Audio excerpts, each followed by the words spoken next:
વિદ્યાર્થી મિત્રો, જળ પરિવાર પાઠ 15 ધોરણ 9 અને એનો ભાગ 2. ભાગ 2માં જતાં પહેલાં આપણે ભારતનો જળ પરિવાર, એની અંદર હિમાલયની નદીઓ અને દ્વીપકલ્પ નદીઓ, એમાં પહેલો ભાગ છે હિમાલયની નદીઓ. એની અંદર નદી પ્રવાહ પરિવાહની 3 અવસ્થા: ઉપરવાસ, મધ્યસ્થ ભાગ અને હેઠવાસ. જળ પરિવાહની ગોઠવણી એટલે કે વૃક્ષાકાર પ્રણાલી, જાળીયાકાર પ્રણાલી, આયતાકાર પ્રણાલી, કેન્દ્રત્યાગી પર્વતાકાર પ્રણાલી. હવે હિમાલયની નદીઓમાં સિંધુ નદી પ્રણાલી. સિંધુ નદીની લંબાઈ 2900 કિલોમીટર છે. ગંગા નદીની પ્રણાલી. હવે ગંગા નદીના મુખ ત્રિકોણ પ્રદેશને આપણે સુંદરવન કહીએ છીએ. અને બ્રહ્મપુત્ર નદી પ્રણાલી. એ વિશે આપણે ભાગ 1માં જોયું. હવે આપણે ભાગ નંબર 2ની અંદર આગળ જોઈશું દ્વીપકલ્પીય નદીઓ. પહેલામાં હિમાલયની નદીઓ જોઈ, હવે દ્વીપકલ્પીય નદીઓ. તો કે પશ્ચિમ ઘાટ દ્વીપકલ્પીય નદીઓનો મુખ જળ વિભાજક ગણાય છે. પશ્ચિમ ઘાટ દક્ષિણ ભારત, પશ્ચિમ કિનારે દક્ષિણથી ઉત્તર દિશામાં વ્યાપ્ત છે. મહાનદી, ગોદાવરી, કૃષ્ણા, કાવેરી વગેરે દ્વીપકલ્પની મુખ્ય નદીઓ છે. આ બધી નદીઓ પૂર્વ તરફ વહી બંગાળાની ખાડીને મળે છે અને મુખ ત્રિકોણ પ્રદેશ ડેલ્ટા ધરાવે છે. પશ્ચિમ ઘાટની પશ્ચિમે અનેક નદીઓ વહે છે. અલબત્ત નર્મદા અને તાપી જેવી મોટી નદીઓ પૂર્વથી વહી પશ્ચિમે આવેલા અરબ સાગરને મળે છે. હવે આપણે કહી શકીએ કે દ્વીપકલ્પની મુખ્ય નદીઓ કઈ?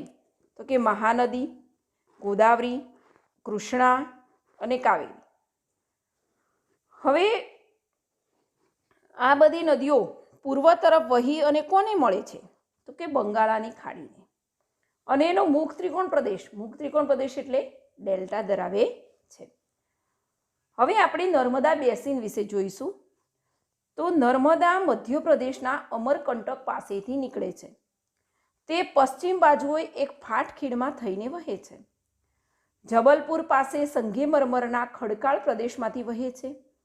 અહીં ઢોળાવને કારણે તીવ્ર વેગથી વહે છે, જ્યાં ધુઆંધર નામના જળધોધની રચના થયેલી છે. આ નદીની શાખા નદીઓની લંબાઈ વધારે નથી. મોટાભાગની નદીઓ કાટખૂણે મળે છે. આ નદીને બેસિન મધ્યપ્રદેશ અને ગુજરાતમાં વ્યાપ્ત છે. એટલે બેસિન એટલે કે એનો પટ. નર્મદા નદીની લંબાઈ લગભગ 1312 કિલોમીટર જેટલી છે. હવે મોટાભાગની નદીઓ કેવી રીતે મળે છે? તો કાટખૂણે. હવે નર્મદા નદીનો બેસિનનો વ્યાપ્ત કયા કયા રાજ્યમાં છે? તો કે મધ્યપ્રદેશ અને ગુજરાતમાં એનો છે. બરાબર છે. હવે આગળ જોઈશું. હવે બીજું છે તાપી બેસિન. હવે મધ્યપ્રદેશમાં સાતપુડાની ગિરિમાળાઓ છે. અહીંના બેતુલ જિલ્લામાંથી તાપી નદી નીકળે છે. તે નર્મદાની સમાંતર એક ફાટ ખીણમાં થઈને વહીને અરબ સાગરને મળે છે. મધ્યપ્રદેશ અને મહારાષ્ટ્રનું તેનું બેસિન ક્ષેત્ર વ્યાપ્ત છે. અરબ સાગર તથા પશ્ચિમ ઘાટની વચ્ચેનું કિનારાનું મેદાન સાંકડું છે. અહીંની નદીઓની લંબાઈ ખૂબ જ ઓછી છે. પશ્ચિમ બાજુએ વહેતી મુખ્ય નદીઓની લંબાઈ ખૂબ જ ઓછી છે. પશ્ચિમ બાજુ વહેતી નદીઓ સાબરમતી અને મહીસાગરનો સમાવેશ થાય છે. તાપી નદીની લંબાઈ લગભગ 724 કિલોમીટરની છે. હવે તાપી નદીનો બેસિન બતાવ્યો છે નકશાની અંદર. હવે તાપી ક્યાંથી નીકળે છે? તો કે બેતુલ જિલ્લામાંથી નીકળે છે. અને મધ્યપ્રદેશમાં કઈ ગિરિમાળાઓ છે? તો કે સાતપુડાની. અને તે નર્મદાની સમાંતર ફાટ ખીણમાં થઈ વહી અને કોને મળે છે? તો કે અરબ સાગરને મળે છે. હવે આગળ જોઈશું. હવે પેલું છે મહાનદી બેસિન. મહાનદીનું ઉદ્ગમ સ્થાન છત્તીસગઢના પહાડી ક્ષેત્રમાં છે. તે ઓડિશામાંથી વહીને બંગાળાની ખાડીને મળે છે. તેની લંબાઈ લગભગ 860 કિલોમીટર છે. તેનું બેસિન ક્ષેત્ર છત્તીસગઢ, ઝારખંડ અને ઓડિશામાં છે. હવે કૃષ્ણા બેસિન. તે મહારાષ્ટ્રના પશ્ચિમ ઘાટના મહાબળેશ્વર પાસેથી નીકળે છે.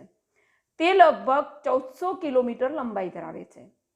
તેને મળતી શાખા નદીઓમાં તુંગભદ્રા, કોયના, ઘાટપ્રભા, મૂસી તથા ભીમા છે. તેનું બેસિન ક્ષેત્ર મહારાષ્ટ્ર, કર્ણાટક અને આંધ્રપ્રદેશમાં ફેલાયેલું છે. બરાબર. મહાનદીનું ઉદ્ગમ સ્થાન તો કે છત્તીસગઢના પહાડી ક્ષેત્રમાં. તે કોને મળે છે? તો કે બંગાળાની ખાડીને. તેની લંબાઈ કેટલી છે? 860. અને તેમનું બેસિન ક્ષેત્ર એટલે કે એનો પટ ક્યાં છે? તો કે છત્તીસગઢ, ઝારખંડ અને ઓડિશામાં છે. હવે કૃષ્ણા નદી છે એ ક્યારથી નીકળે છે? તો કે મહારાષ્ટ્રના પશ્ચિમ ઘાટના મહાબળેશ્વર પાસેથી નીકળે છે. તેની લંબાઈ કેટલી છે? તો કે 1400 કિલોમીટર લંબાઈ છે. તેને મળતી શાખા નદીઓ કઈ? તો તુંગભદ્રા, કોયના, ઘાટપ્રભા, મૂસી તથા ભીમા છે.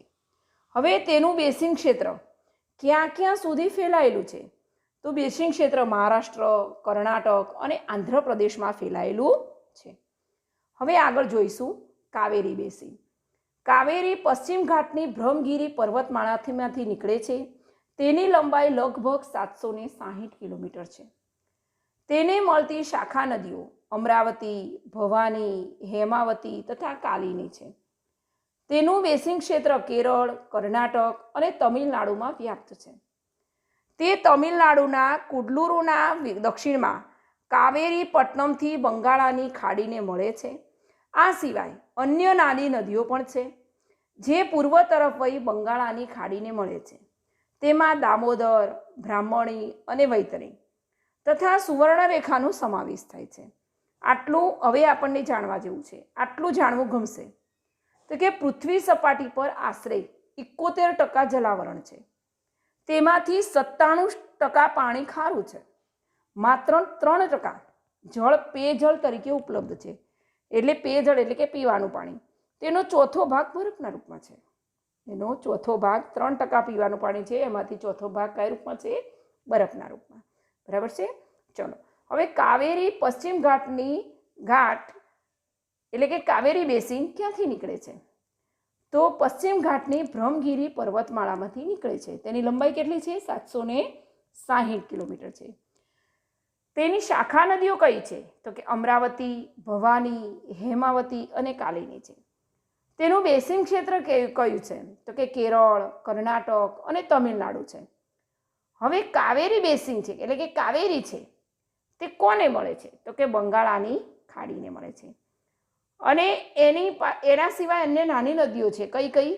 તો કે દામોદર, બ્રાહ્મણી અને વૈતરણી. હવે આપણે કહી શકાય કે પૃથ્વી સપાટી પર આશરે કેટલા ટકા જલાવરણ છે? તો 71%. એની અંદર કેટલા ટકા પાણી ખારું છે? તો 97%. પીવાનું પાણી કેટલા ટકા છે? તો કે 3%. એમાં ચોથો ભાગ કેવો છે? બરફ છે. હવે આગળ જોઈશું સરોવરો. ભારતમાં અનેક નાના મોટા સરોવરો આવેલા છે. મીઠા પાણીના સરોવરો હિમાલયના પહાડી વિસ્તારોમાં જોવા મળે છે. મોટા ભાગના સરોવરોમાં ચોમાસા દરમિયાન પાણી હોય છે.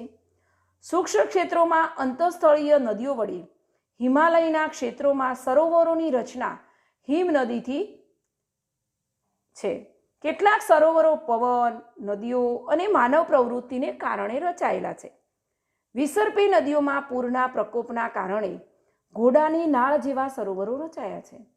સમુદ્રની ભરતીના કારણે લગુન સરોવરો રચાયેલા છે. ચિલ્કા, કોલેરુ અને પુલિકટ આ પ્રકારના સરોવરોનું ઉત્તમ ઉદાહરણ છે. રાજસ્થાનમાં આવેલું સાંભર સરોવર ખારા પાણીનું સરોવર છે જેમાંથી મીઠું પકવવામાં આવે છે. મીઠા પાણીના સરોવરો હિમાલયના ક્ષેત્રમાં છે જે હિમનદી દ્વારા નિર્માણ પામ્યા છે. જે તે સમયે હિમનદીના ગર્તમાં પાણી ભરાવાથી સરોવરો રચાયા. હિમનદીનો બરફ પીગળી જતા અહીં સુંદર સરોવરો બન્યા. કાશ્મીરનું વુલર સરોવર ભૂગર્ભીય ક્રિયાઓ દ્વારા રચાયેલું છે. આ સિવાય દલ, ભીમતાલ, નૈનીતાલ, લોકતાલ અને બડાપાની વગેરે સરોવરો આ ક્ષેત્રોમાં જોવા મળે છે. હવે મીઠા પાણીના સરોવર ક્યાં જોવા મળે છે? તો કે હિમાલયના પહાડી વિસ્તારોમાં. અને આ સરોવરોમાં ચોમાસા દરમિયાન પાણી ભરાયેલું હોય છે. હવે સરોવરો કઈ રીતે રચાય છે? તો અંતઃસ્થળીય નદીઓ વડે. હિમાલયના ક્ષેત્રોમાં સરોવરની રચના હિમનદીઓ છે. હવે કેટલાક સરોવરો પવન, નદીઓ અને માનવ પ્રવૃત્તિને કારણે થાય છે. હવે સમુદ્રની ભરતીના કારણે કેવા સરોવરો રચાય છે? તો લઘુન. હવે લઘુન પ્રકારના સરોવરો કયા કયા છે? તો કે ચિલ્કા, કોલેરું અને પુલિકટ. હવે રાજસ્થાનમાં કયું સરોવર આવેલ છે? તો કે સાંભર સરોવર. એ કયા પાણીનું છે? ખારા પાણીનું. અને ત્યાં શું પકવવામાં આવે છે? મીઠું. બરાબર છે. ચલો હવે આગળ જોઈશું. સરોવરની ઉપયોગિતા. સરોવરો માનવીને અનેક રીતે ઉપયોગી છે. કેટલીક નદીઓ સરોવરોમાંથી પણ ઉદ્ભવે છે. જ્યાં વધુ વરસાદ પડે છે તેવા ક્ષેત્રોમાં આવેલા સરોવરોમાં વધારે પ્રમાણમાં જળ સંચિત કરી શકાય છે અને સંચિત કરેલા જળનો ઉપયોગ સિંચાઈ અને અન્ય ઉપયોગ માટે થાય છે. સરોવરમાં સંગ્રહ કરેલા પાણીનો ઉપયોગ દુષ્કાળ વખતે પણ થઈ શકે છે. માનવી દ્વારા નિર્મિત નદી પર બંધાયેલા બંધો અને તેને અંતર્ગત કેટલાક સરોવરો જળ વિદ્યુત ઉત્પાદન માટે ખૂબ જ ઉપયોગી છે. ઘણા સરોવરો તો કુદરતી સૌંદર્યમાં વધારો કરે છે. પરિણામે આવા સરોવરો સહેલગાહ તરીકે વિકસિત થયા છે. સરોવરો મત્સ્ય પ્રવૃત્તિ અને પ્રવાસન સ્થળો તરીકે પણ મહત્વના બની રહ્યા છે. હવે આપણે જોઈશું નદીઓનું આર્થિક મહત્વ. તો કે માનવ ઇતિહાસમાં નદીઓનું મહત્વ સૌથી વધુ રહ્યું છે. નદીઓનું પાણી કુદરતી સંસાધન છે. તે માનવીની ઘણી બધી પ્રવૃત્તિઓ માટે અનિવાર્ય છે. તેણે માનવીની પ્રાથમિક જરૂરિયાતો સંતોષી છે. ખેતી અને ઉદ્યોગોના વિકાસ નદીઓના કારણે થયો. પ્રાચીન સંસ્કૃતિઓ પણ નદીઓને આભારી રહી છે. મોટાભાગના મોટા શહેરો નદી કિનારે વિકાસ પામ્યા, જેમ કે દિલ્હી, કોલકાતા, અમદાવાદ, ભરૂચ વગેરે. સુરત. ભારત જેવા કૃષિ પ્રધાન દેશની કૃષિના વિકાસ માટે નદી એ પાયો ગણવામાં આવે છે. આધુનિક સમયમાં તેના જળનો ઉપયોગ પીવા માટે, સિંચાઈ માટે, જળ વિદ્યુત માટે તથા નૌકા વિહાર માટે થાય છે. હવે આગળ નદીનું પ્રદૂષણ. તો નદીઓ આપણને ઉપયોગી પણ છે, એનું મહત્વ પણ છે, પણ નદીના પાણીનો ઉપયોગ આપણે કરીએ છીએ પણ એની અંદર ઘણા પ્રદૂષણ પણ ભેળવે છે. તો કે નદીના પાણીનો ઉપયોગ ઘરેલું, કૃષિ તથા ઔદ્યોગિક ઉત્પાદન પ્રવૃત્તિમાં વધારે પડતો થાય છે. આપણે નદીઓને લોકમાતા કહીએ છીએ, તેને પવિત્ર પણ ગણીએ છીએ. તેમ છતાં નદીઓમાં ઉદ્યોગોનું મલિન જળ છોડીએ છીએ. શહેરોની ગટરોમાં પાણી શહેર પાસે આવેલી નદીઓમાં ઠલવાય છે. ઉપરાંત શહેરોનો કચરો પણ નદીના પાણીમાં નાખીએ છીએ. પરિણામે માનવી જેને લોકમાતા કહે છે તેવા નદીના પાણીને પ્રદૂષિત કરે છે. આમ ઔદ્યોગિકરણ અને શહેરીકરણના પરિણામે જળ પ્રદૂષણમાં સતત વધારો થયા કરે છે. નદીના પાણીનું પ્રદૂષણ આપણી રાષ્ટ્રીય સમસ્યા બની ગઈ છે. નદીના પાણીનું દૂષિત થતું અટકાવવા સરકાર હાલમાં વિશેષ પ્રકારના પ્રયત્નો કરી રહી છે. આ સંદર્ભે સરકારશ્રીની કામગીરીની સાથે લોક ભાગીદારી પણ એટલી જ ઇચ્છનીય છે. હવે આપણે શું જોયું? નદીનું પ્રદૂષણ. હવે એ જળ પ્રદૂષણને અટકાવવાના ઉપાયો જોઈશું. તો કે પાણીની જાળવણી. તો ઉપાયો માટે આપણે શું કરી શકીએ? તો કે જળ પ્રદૂષણ ઘટાડવા કડક.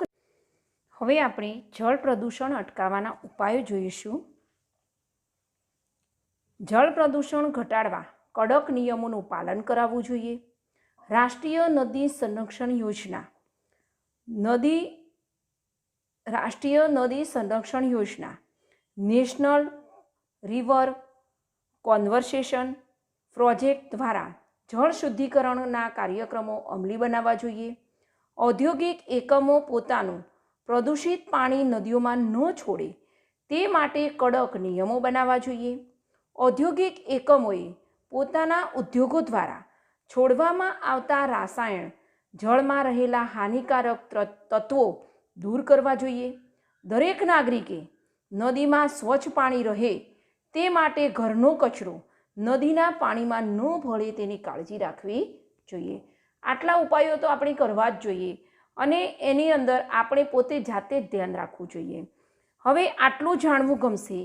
NRCP national river conservation project, રાષ્ટ્રીય નદી સંરક્ષણ યોજના, ગંગા નદીના શુદ્ધિકરણના બીજા તબક્કામાં રાષ્ટ્રીય નદી સંરક્ષણ યોજના દાખલ કરી. હવે આ વિડીયોની અંદર આપણે જુદી જુદી નદીઓ, તાપી, મહા, નર્મદા, એનું બેસિન જોયું, સરોવરો, એની ઉપયોગિતા, નર્મદા નદીઓની ઉપયોગિતા, એની આર્થિક મહત્ત્વ, એની અંદર લોકોએ કરેલું પ્રદૂષણ એટલે નદીઓના પાણીનો બગાડ અને પછી એને નદીના પાણીનો બગાડ અને એને બગાડ થતો, પ્રદૂષણ થતું અટકાવવા માટેના ઉપાયો જોયા. હવે આ ભાગ 2 નંબરનો વિડીયો જોવો, સાંભળવો અને પાઠને સમજવાનો પ્રયત્ન કરવો, જેથી કરીને આપણને આવનારી પરીક્ષાઓમાં પૂછાતા પ્રશ્નો વિશે આપણે સમજીને લખી શકીએ.